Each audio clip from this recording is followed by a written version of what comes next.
Enable sensitive content on Telegram. How to on either iOS or Android. Now the process for both of these is actually quite simple. Then what you have to do is, first of all, you can launch the Telegram application, and once you launch the Telegram app, this is the type of interface that you will see, right?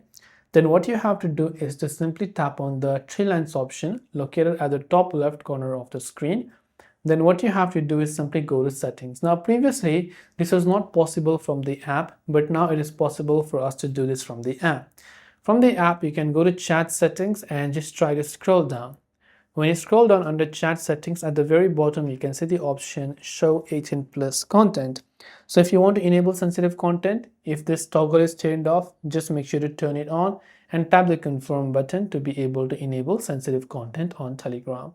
So I hope the video helped you out, and if you have any questions, feel free to leave them down below.